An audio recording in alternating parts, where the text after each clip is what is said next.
Hola chicos, bienvenidos a la última clase de probabilidades y estadística. Y el día de hoy vamos a ver de una forma muy sencilla el cálculo de probabilidades. De las probabilidades vamos a comenzar primeramente con los conceptos más importantes. Entonces, el cálculo de probabilidades en el estudio es el estudio de cómo se va a determinar la posibilidad de que ocurra un hecho, un suceso, ¿verdad? Y esto cuando tiene que ser un tanto al azar, pero vamos a ver la posibilidad de que suceda.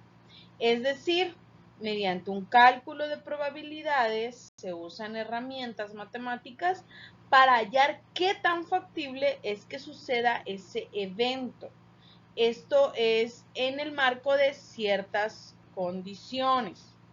Entonces, el cálculo de probabilidades forma parte de la teoría de la probabilidad y ya entramos en materia con las probabilidades. Esta es aquella área de las matemáticas y la estadística que engloba todos los conocimientos relativos a la probabilidad. En este sentido, debemos recordar que la probabilidad es la posibilidad de que ocurra un fenómeno, un evento o un hecho. Esto cuando hay cierta circunstancia que ya tenemos determinadas. ¿Ok? Muy bien. Entonces, la fórmula para el cálculo de probabilidades es la siguiente. Es una fórmula muy básica para el cálculo de las probabilidades, tomando en cuenta el número de casos favorables sobre el número total de casos posibles. Esa es la fórmula, así que anótala, guárdala para el examen. ¿Cuál es la fórmula de cálculo de probabilidades? El número de casos favorables sobre el número de casos posibles. Con esta fórmula podemos realizar todos los cálculos que queramos, ¿verdad? Desde los más simples hasta los más complejos que podamos nosotros tener. Por ejemplo, vamos con el primer ejemplo. Tenemos que lanzar un dado. Yo deseo saber la posibilidad de tener como resultado un múltiplo de 3. ¿Cuáles son mis casos favorables? Pues un múltiplo de 3, nada más en un dado tengo el 3 y el 6. En este caso son dos casos, ¿verdad? ¿Y cuáles son mis casos posibles? Pues la cantidad de caras que tiene lo que es un dado, el 1, el 2, el 3, el 4, el 5, el 6. En este caso son 6 casos posibles. Por lo tanto, ¿cómo voy a calcular la probabilidad en los casos favorables sobre los casos posibles?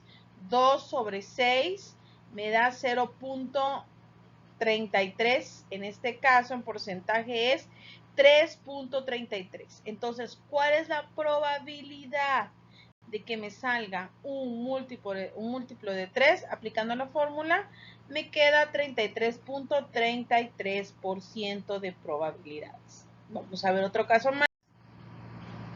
Tenemos una persona que debe elegir al azar una carta de un mazo de 52, o sea, en total son 52 cartas, 52 casos posibles. Son 13 cartas por cada uno de los 4 palos, o sea, no estamos metiendo al Joker, por lo que, ¿cuál es la probabilidad de que saque una carta con el número 7? Casos favorables solamente existen 4, o sea, 1 por cada palo. Entonces, casos favorables, 4.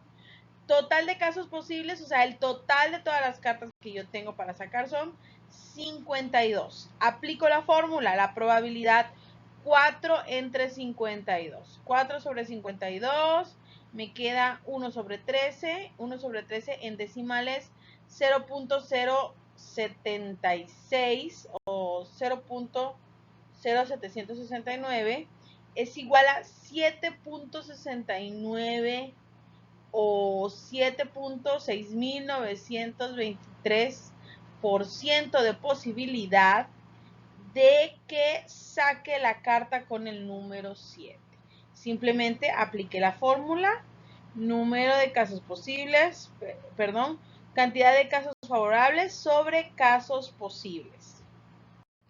Muy bien, Ahora vamos a, antes de terminar, aplicar las probabilidades en cuanto a la teoría de conjuntos que hemos visto. Por ejemplo, tenemos en un aula, sabemos que 6 alumnos de 30 en total reprobaron el examen de matemáticas, que no es el caso de los alumnos de esta materia en el examen de probabilidades, ¿verdad?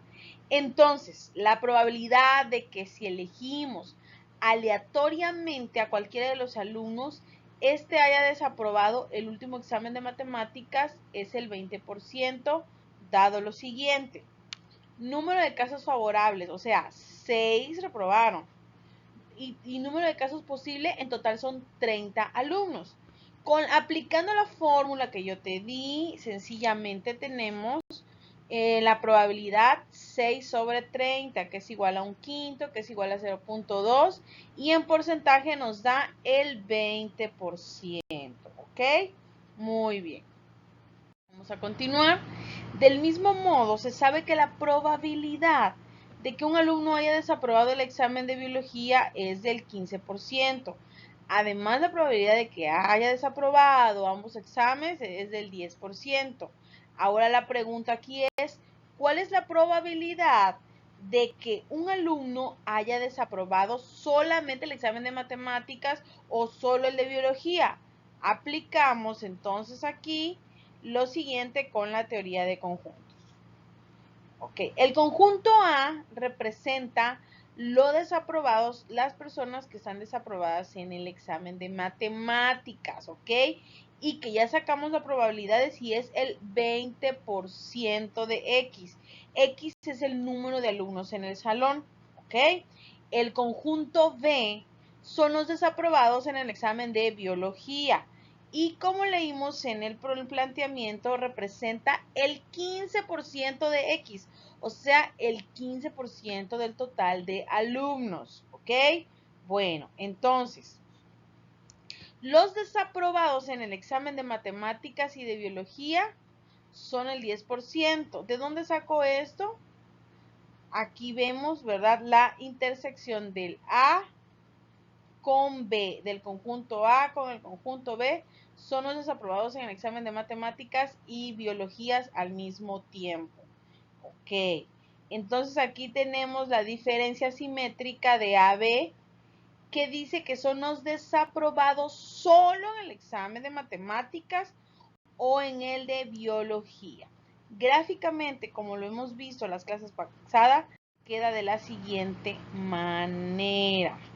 Tenemos conjunto A, conjunto B, y el resultado es el 25%, ¿verdad? Entonces la diferencia simétrica que hay de A con el conjunto B es igual al 20% de X más 20% más el 15% de X, que es el conjunto B, menos el 10%, y entonces haciendo esta operación, 20 más 15 menos 10 nos da 25%. Es decir, la probabilidad que un alumno haya desaprobado solamente matemáticas o solo biología es del 25%. Muy bien, de esta forma sencilla podemos realizar cálculos de probabilidades con conjuntos.